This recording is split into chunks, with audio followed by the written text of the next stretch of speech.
Today, as you watch this video, many things are happening in our society.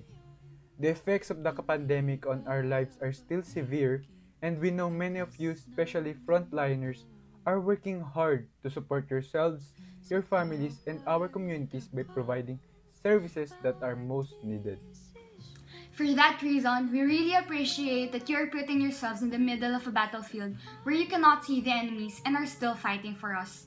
This tragedy, as stated by Pope Francis in his encyclical Fratelli Tutti, and I quote, momentarily revived the sense that we are a global community, all in the same boat, and we realize that we can only be saved together. Close quote. As frontliners, particularly doctors, nurses, transporters, and other essential workers, you are the ones who lead on helming the boat, while our government is prioritizing other unnecessary things than their original purpose, which, as divined by the Church teachings, is to defend and promote the common good of civil society. They should have prioritized communal flourishing and responded well against the virus all this time.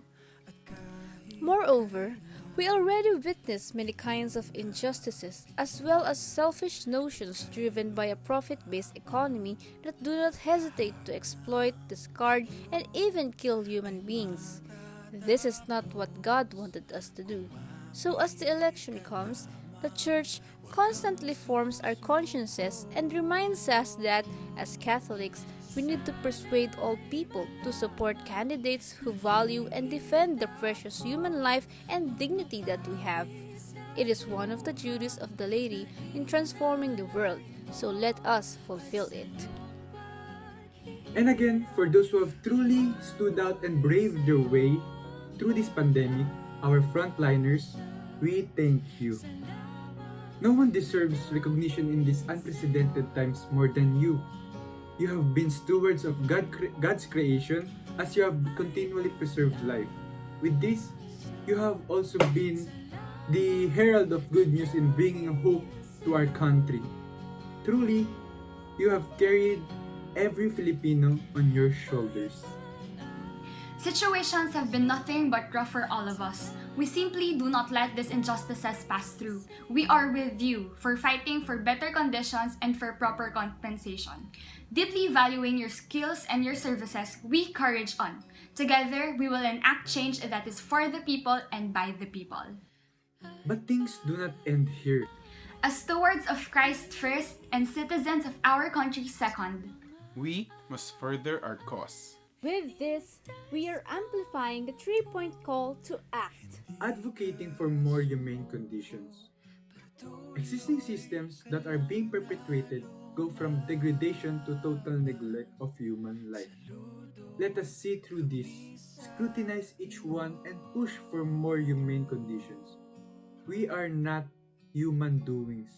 We are human beings. collectively arousing, organizing, and mobilizing.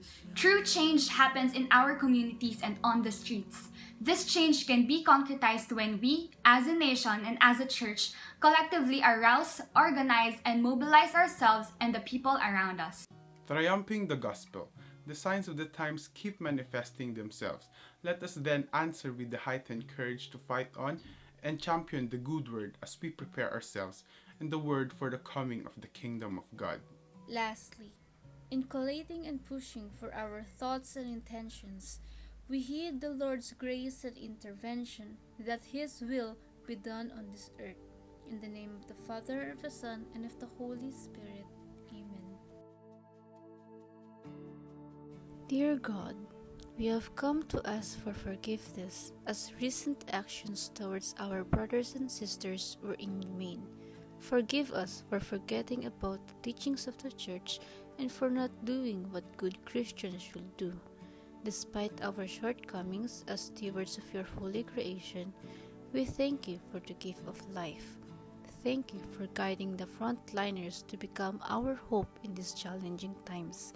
We pray that you'd give guidance again to them to control the spread of the Omicron variant in the country. We pray for the safety of the whole nation as we face calamities and other obstacles that may come by. Most especially, give the citizens of this country wisdom, and more faith in you, so that the right leader will be chosen, one who is not corrupt and has a heart for all your creation, so that we will be able to live as one nation, following the steps towards salvation. All this we ask through Jesus Christ. Amen.